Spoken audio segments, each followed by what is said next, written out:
Hello student, how are you? Good morning. और क्या हाल चाल है? आज हम पढ़ रहे हैं आपके third chapter fibre to fabric. Fibre to fabric. जैसा कि आप जानते हो कि मनुष्य की तीन मूलभूत आवश्यकताएं होती है, 3 basic needs of every human being. First food, second fabric and third shelter. रोटी, कपड़ा और मकान। रोटी, कपड़ा और मकान। अपन ने शुरू के 2 चैप्टर में फूड के बारे में पढ़ा, फर्स्ट चैप्टर में, सेकंड चैप्टर के बारे में nutrition in plants, nutrition in animals. अब अपन थर्ड चैप्टर जो पढ़ रहे हैं वो पढ़ रहे हैं शेल्टर के बारे में। शेल्टर का मतलब आवास, मतलब किसी भी व्यक्ति को जीवित रहने के लिए रोटी, कपड़ा और मकान, ये जो अपनी मूलभूत आवश्यकताएं जो मनुष्य की मानी गई है, basic needs of every human being, food, shelter and cloth, fabric. इसी के तहत अपना थर्ड चैप्टर आता है fibre to fabric. Fibre to fabric, जैसा कि आप जानते हो कि 6th क्लास में भी आपको फाइबर और फैब्रिक के बारे में बताया गया था। Fibre are made up of large number of microfilament. Fibre किससे बने होते हैं? लार्ज नंबर के माइक्रोफिलामेंट से। जैसे अपने एक धागा निकाला और उस धागे का बिल्कुल बारीक बारीक जो होते हैं वो माइक्रोफिलामेंट्स होते हैं, और वो माइक्रोफिलामेंट्स मिलकर आपस में क्या बनाते हैं? फाइबर। और उन्हीं फाइबर को अपन इकट्ठा करके क्या बनाते हैं? थ्रेड और यार्न। थ्रेड और यार्न। अगर स्पिनिंग प्रोसेस आपको 6th क्लास में याद हो, स्पिनिंग, तो स्पिनिंग क्या प्रोसेस थी? एक process in which yarn or thread is made by combination of 2 or more fibers। Fibres को मिलाकर थ्रेड बनाया जाता है। उस प्रोसेस को अपन ने कहा था स्पिनिंग। क्या कहा था? स्पिनिंग। तो देखो अपने जो फैब्रिक है वो किससे बने? थ्रेड से बने। थ्रेड किससे बना? फाइबर से बना। फाइबर किससे बने? माइक्रो फिलामेंट से बने। अब अपन पढ़ते हैं टाइप्स ऑफ फाइबर। फाइबर के टाइप्स, जैसा कि 6th क्लास में भी मैंने आपको ये टेबल बताई थी, वापस बता रहा हूँ। देखो फाइबर को 2 डिवाइड में बांट सकते हैं, तो 2 प्रकार के नेचुरल फाइबर है, सिंथेटिक फाइबर। सिंथेटिक फाइबर का दूसरा नाम सिंथेटिक भी कह सकते हैं और आर्टिफिशियल भी कह सकते हैं और मैन मेड भी कह सकते हैं। Natural fibre, the fibre that are exist on nature, जो नेचर के अंदर मौजूद है उन फाइबर्स को अपन बोलते हैं नेचुरल फाइबर। तो इसमें अपने 2 है, plant fibre and animal fibre. Plant fibre and animal fibre. जो प्लांट फाइबर है उसमें कॉटन, जूट, कोकोनट, ये 6th क्लास में पढ़ा था अपन ने। कॉटन डोल से, जूट स्टेम से, कोकोनट फ्रूट के आउटर कवरिंग से, ये अपन ने 6th क्लास में पढ़ा था। एनिमल फाइबर के अंदर वूल एंड सिल्क, जो अपन किसमें पढ़ेंगे? 7th में। और नायलॉन, पॉलिस्टर और पॉलीथीन जो सिंथेटिक फाइबर आते हैं वो किसमें पढ़ेंगे? 8th में। अब एक चीज देखो इंटरेस्टिंग, 6th में जो फाइबर अपन ने पढ़े थे जैसे कॉटन, तो उसके कपड़े अपन कब पहनते हैं? समर में। आपके इंटर में क्वेश्चन भी रहता है कि कॉटन फाइबर का good for summer is better than in summer season. Summer season में अच्छे क्यों होते हैं? Because they have tiny pores, उनमें छोटे छोटे छेद होते हैं जिसके कारण जो पसीना आता है वो सूख जाता है और हवा पास होती रहती है, तो अपने को गर्मी फील नहीं होती। वूल, ये कब पहनते हैं अपन? विंटर सीजन में ऊनी कपड़े पहनते हैं, वूलन क्लॉथ। और इसी प्रकार रेनी सीजन में अपन पॉलीथीन के, नायलॉन की जो रेन कोट पहनते हैं तो ये पहनते हैं। इस प्रकार आपके 6th में प्लांट फाइबर था, 7th में एनिमल फाइबर है और 8th में आपके आर्टिफिशियल और मैन में जो सिंथेटिक फाइबर रहेंगे। ये भी थर्ड चैप्टर है 8th में। 6th में भी थर्ड चैप्टर था, 7th में भी थर्ड था। अब देखो एनिमल फाइबर के अपन आते हैं, तो आपके 2 एनिमल फाइबर दे रखे हैं, एक तो वूल और एक सिल्क। एक तो वूल और एक सिल्क। और वूल को बोलते हैं ऊन। क्या बोलते हैं? ऊन। वूलन क्लॉथ्स को अपन इंग्लिश में बोलते हैं ऊनी कपड़े। और सिल्क को बोलते हैं रेशम। क्या बोलते हैं? रेशम। अब वूल यील्डिंग एनिमल्स कौन कौन से हैं? वूल यील्डिंग एनिमल्स में अपने मेन आती है शीप, भेड़, याक, जंगली भेड़, गॉट, बफेलो, कैमल, एल्पेका, लामा। ये एल्पेका और लामा जो हिमालय के तराई क्षेत्र है वहां पाले जाते हैं, ज्यादातर भेड़े भी है।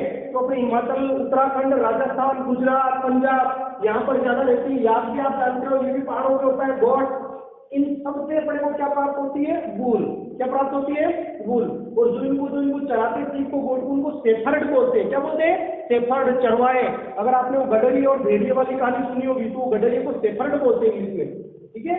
अब देखो वूल, इट इज ऑब्टेन, ये सॉरी, सेकंड आता है सिल्क, जो एक कीड़ा होता है, सिल्क वॉर्म, शहतूत या मलबरी ट्री जो होता है उसकी पत्तियों पर पाला जाता है और वो कीड़ा सिल्क बनाता है, रेशम जिसको कहते हैं। सबसे महंगे जो वस्त्र आते हैं वो रेशम के आते हैं, है ना, रेशमी। वो बिल्कुल मलमल मखमल के होते हैं, बिल्कुल चिकने, सॉफ्ट, फाइन होते हैं, अच्छे होते हैं सिल्क वॉर्म, तो एक सिल्क वॉर्म कीड़ा है, वॉर्म है, जो ये सिल्क प्रोड्यूस करता है, जैसे मकड़ी जाले प्रोड्यूस करती है, मकड़ी जाले बनाती है, मधुमक्खी के अंदर मधुमक्खी फूलों से रस चूस के उसका शहद बनाती है, उसी प्रकार जो सिल्क वॉर्म जो कीड़ा होता है वो सिल्क रेशम बनाता है। अब पढ़ते हैं अपने wool. It is obtain from the fleece air of sheep या एक्सेट्रा। तो शीप और जो आपके जो भी गोट याक है, तो उनके जो फाइन एयर होते हैं, फ्लीस, जिनको फ्लीस बोलते एयर होते हैं, तो उनसे उतारा जाता है। अब आप ध्यान दो, ये जो वूल अगर अपन शीप और याक वगैरह है, इनका जो वूल उतारेंगे तो वो कब उतारेंगे? वो उतारेंगे गर्मियों के अंदर। कब उतारेंगे? गर्मियों के अंदर। सर्दियों में क्यों नहीं? क्योंकि जो वूलन जो वूल होती है उनकी सर्दियों से रक्षा करती है, सर्दियों में उनकी सर्दी से रक्षा करती है, क्योंकि जो बड़े बड़े बाल होते हैं तो उनके बीच में एयर फंस जाती है, एयर ट्रैप हो जाती है, जिससे एयर ट्रैप क्या करती है, जो हीट आती है उस हीट को, बॉडी की हीट को बाहर नहीं निकलने देती, जिससे उनकी बॉडी गर्म रहती है। तो अपन जो जो सीप है, याक है, इनका जब भी इनकी स्टीयरिंग करके जाके पढ़ेंगे तो वो हमेशा गर्मियों की सीजन में की जाती है, सर्दियों में नहीं। अगर सर्दी में आपने किसी भेड़ के बाल कतर दिए, किसी शीप के याक के बाल कतर दिए, तो बेचारा वो सर्दी से मर जाएगी। वो ध्यान रखना। From fibre to wool, fibre से वूल कैसे प्राप्त करेंगे? Rearing and breeding of sheep, rearing and breeding of sheep. Rearing का मतलब होता है पालना, भेड़ को या गोट को या जो याक है इनको पालना। रियरिंग का मतलब होता है पालना। And breeding of sheep, breeding का मतलब उनके अंदर ब्रीड करवाना, ब्रीड का मतलब रिप्रोडक्शन करवाना। ये अपन सिक्स में पढ़ा था, the production of individual from their parents, है ना। तो ब्रीडिंग मतलब जो अच्छी, जिस भेड़ से ज्यादा ऊन प्राप्त हो, ऐसी भेड़ों की ब्रीडिंग करवाना, ऐसी भेड़ों को पालना। Sheep are rearing in Rajasthan, Jammu Kashmir, Himachal, Uttarakhand, Sikkim etcetera. तो जो भेड़े हैं वो राजस्थान में भी पाली जाती है। आपने देखा होगा भेड़ों के पूरे झुंड के झुंड जाते हैं, और भेड़ को सबसे भोला जानवर कहते हैं। ऐसे कहते हैं एक भेड़ कुएं में गिर जाती है, सारी भेड़ें कुएं में गिर जाती है, बिल्कुल सीधे सीधा जानवर होती है। प्रोसेसिंग फाइबर इनटू वूल। अब यहाँ देखो अपने 6 स्टेप पढ़ेंगे। कितने स्टेप पढ़ेंगे? 6। जो पहली स्टेप है आपकी स्टीयरिंग। स्टीयरिंग का मतलब होता है उसके बाल काटना। पहले ब्लेड से करते थे, आजकल मशीन आती है। आजकल क्या आती है?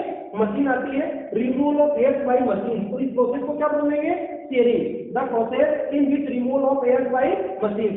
तो भेड़ के जो बाल कतरने या बाल काटने की जो प्रोसेस है, फर्स्ट स्टेप, उसको बोलते हैं स्टीयरिंग। स्टीयरिंग का मतलब उसकी सेविंग करना, सेविंग का मतलब उसके बाल काटना, और ये मशीन से किया जाता है। सेकंड आती है स्काउरिंग।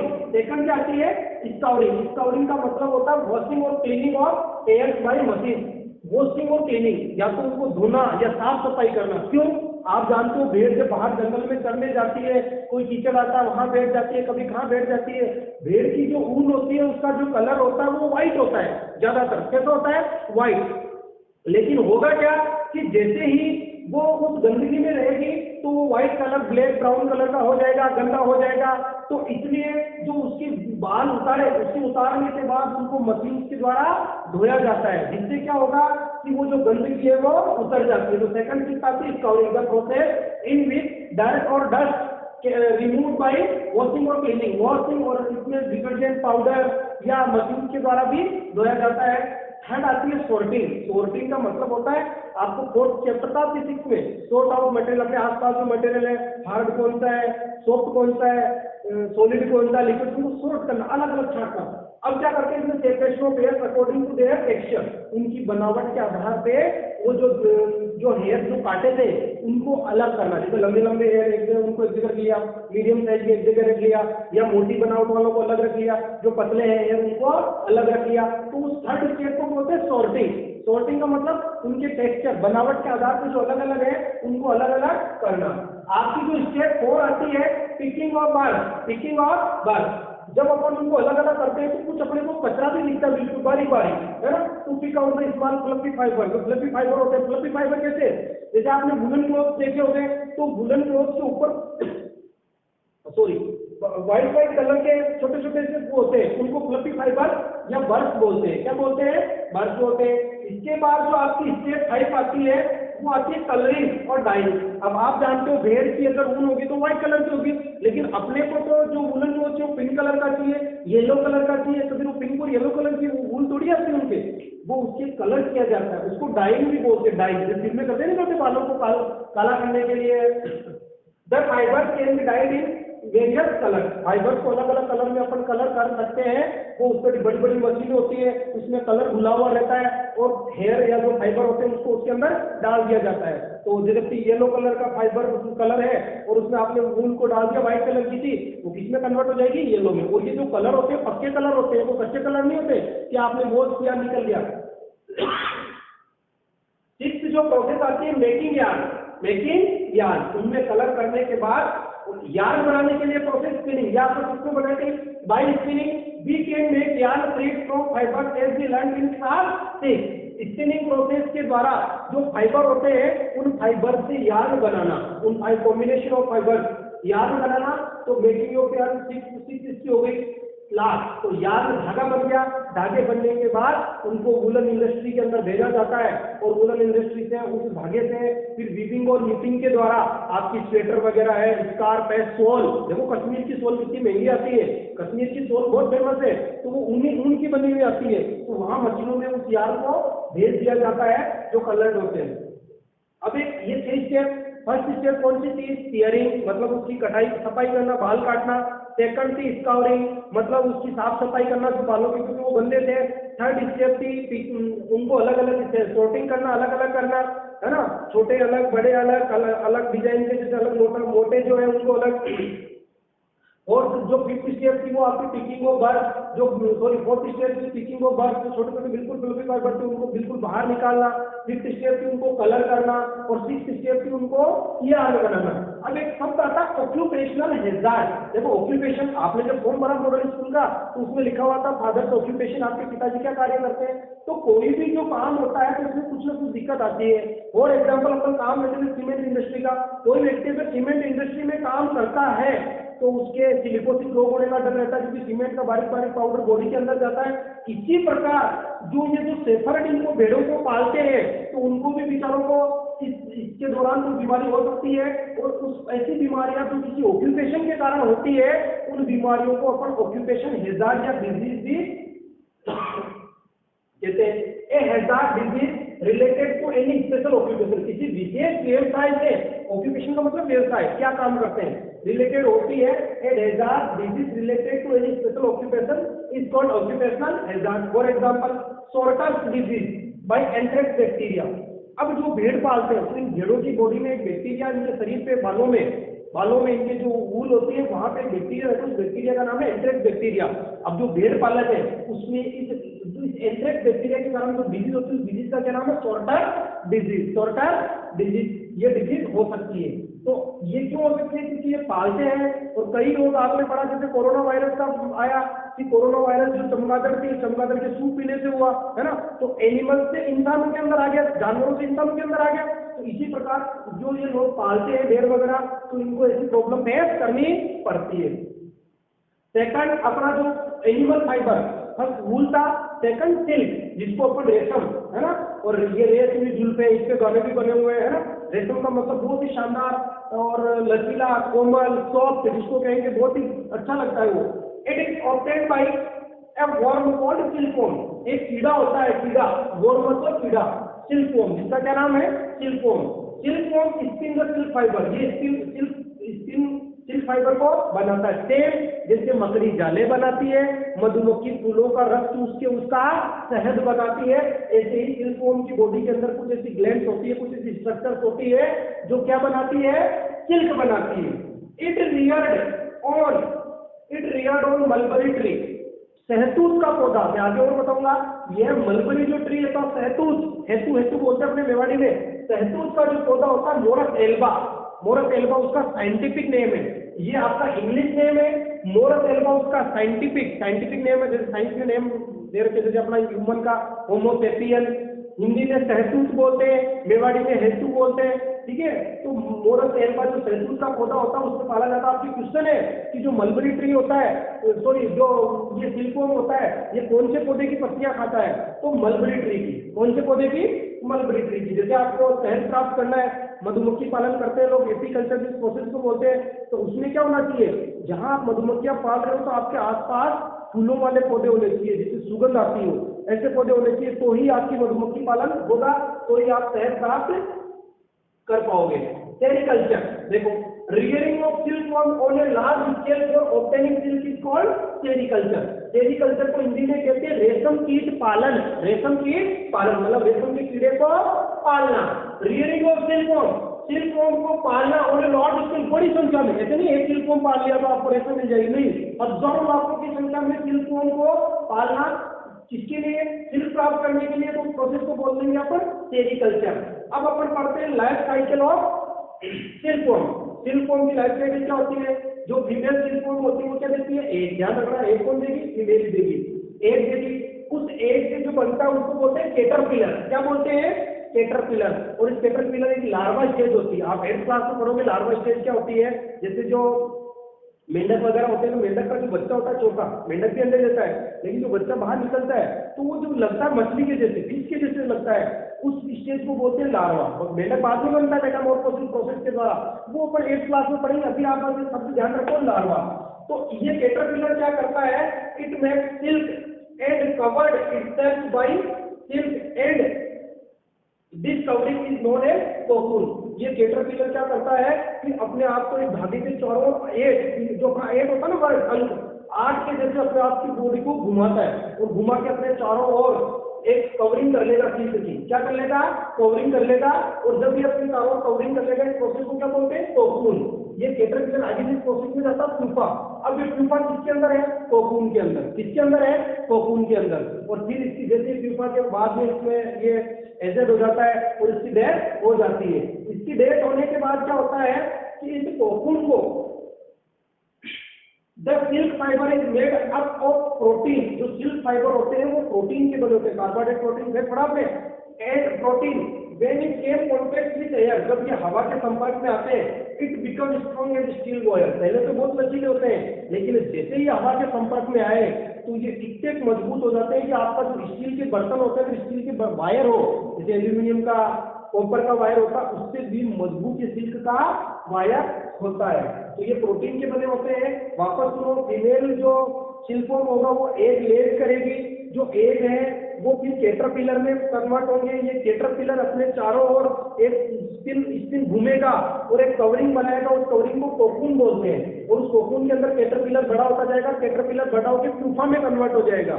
जैसे ही प्यूपा की डेथ वगैरह होती है, इस कोकून को गर्म पानी में डालते हैं। अब देखो टाइप ऑफ सिल्क, सिल्क के टाइप अलग अलग प्रकार की सिल्क होती है। जैसे मलबरी सिल्क, मलबरी सिल्क उसको कहते हैं जो शहतूत के पौधे के ऊपर जो सिल्कवर्म पाला जाता है। टफर सिल्क, मूंगा सिल्क, ये 3 प्रकार की सिल्क के टाइप है। 3 प्रकार की सिल्क के टाइप है। नेक्स्ट जो टॉपिक आता है अपना फ्रॉम कोकून टू सिल्क, कि कोकून से कैसे सिल्क बनाते। कोकून आपको समझ में आ गया कि कैटरपिलर अपने चारों ओर स्पिन करके, जो अपना इंग्लिश में एक लिखते हैं ना इंग्लिश में ऐसे, तो उसके जैसे घुमाता रहेगा। Reading of silkworm on mulberry. Mulberry में ट्री का देखो मैंने साइंटिफिक नेम लिखा मोरसेल्वा, हिंदी में जैतून है ना। तो इसको जैतून की पत्तियों के ऊपर पाला जाता है। स्टेप सेकंड में क्या करते हैं? Processing silk. अब इसमें क्या करेंगे? In this step cocoon kept under sunlight और बॉइल्ड वाटर। या तो धूप में रखेंगे कोकून, क्यों? क्योंकि मैंने कहा था वो कड़क हो जाते हैं हवा में, तो धूप में रखेंगे या गर्म पानी में रखेंगे, तो जिसके कारण क्या होगा? As a result they soft and fine silk is obtained. बिल्कुल कोमल और फाइन एकदम शानदार जो सिल्क अपने को प्राप्त हो जाएगी। तो कोकून को किसमें डाला आपने? गर्म पानी में, या उसको सनलाइट में रखा, तेज सनलाइट में, तो वो सॉफ्ट हो गए वापस। स्टेप थर्ड में अपन पढ़ते हैं रीडिंग द सिल्क। इसके बाद क्या होता है कि सिल्क की रील, रीलिंग का मतलब उसका जो धागा था, कोकून के अंदर धागा निकलता खूब लंबा, उस धागे को रीलिंग किया जाता है। रीलिंग का मतलब जैसे आप पतंग उड़ाते हो तो धागा बंधा हुआ आता है ना, तो उसी टर्की के, तो उसको समेटा जाता, लपेटा जाता, रील बनाया जाता है, रील है ना, उसको बोलते हैं रीलिंग। मेक थ्रेड और यार्न और silk fibre is called reeling. तो उसकी रीलिंग है ना, सिल्क फाइबर जो थ्रेड बनाने के बाद उस थ्रेड को लपेटते हैं, तो उस प्रोसेस को बोलते हैं रीलिंग। ये जो सिल्क फाइबर है ये सबसे पहले चाइना में इंट्रोड्यूस हुआ था, लेकिन चाइना वालों ने 100-200 साल तक इसको छिपा के रखा। ये इंट्रोड्यूस कैसा हुआ था कि चाइना का कोई राजा था, आपकी बुक में नाम पढ़ना उसका, तो उसकी रानी के साथ बैठा बैठा चाय पी रहा था। बैठा बैठा क्या पी रहा था? पेड़ के नीचे चाय पी रहा था। अचानक उन्होंने क्या देखा कि उनकी जो चाय का कप पड़ा था पेड़ के नीचे, एक ऊपर से कुछ गिरा पेड़ से, शहतूत के पौधे के नीचे बैठे थे, शहतूत के पौधे के नीचे बैठे थे और कप में अंदर गिरा, और गिरते ही जैसे मैंने कहा गर्म चाय गर्म थी, और वो कोकून खुल गया और खुल के शानदार मखमली या सिल्की जो फाइबर थे चमकदार, बहुत ही अट्रैक्टिव वो दिखे उनको। तो उनको पता चला यार ये तो बहुत अच्छी चीज है, ऐसी खूब उनके उन्होंने की और सिल्क का एक फाइबर बन गए, खूब सारे सिल्क के धागे बन गए और उनसे उन्होंने कपड़े बनाना स्टार्ट किए। ऐसा करते करते 100-200 सालों से उन्होंने छिपा के रखा और फिर बाद में कई जो व्यापारी भारत से गए तो वो व्यापारी वहां से पता लगा के आए, मतलब 100-200 साल तक चाइना ने वो छिपा के रखा राज का। आज भी चाइना सिल्क प्रोडक्शन में नंबर 1 है, इंडिया अपना सेकंड थर्ड पोजीशन पे आता है। और इंडिया में भी जो साउथ की स्टेट है कर्नाटका, केरला, तमिलनाडु, आंध्र प्रदेश, ये सिल्क प्रोडक्शन में नंबर 1 है। तो ध्यान रखना, सिल्क की डिस्कवरी कहाँ हुई थी? चाइना में। कहाँ हुई थी? चाइना में। Thank you for watching this video. अगर आपको ये वीडियो अच्छा लगा तो इसको लाइक जरूर करें, शेयर करें, सब्सक्राइब करें और सबसे इम्पोर्टेंट बात, जब भी आप वीडियो देखें अपने पास साइंस की नोटबुक और बुक रखिए बैठे और आप इसको देखते जाएं। इस वीडियो को अगर आप ध्यान से देखोगे तो आपके अधिकांश क्वेश्चन है वो कंप्लीट हो जाएंगे। जय हिंद।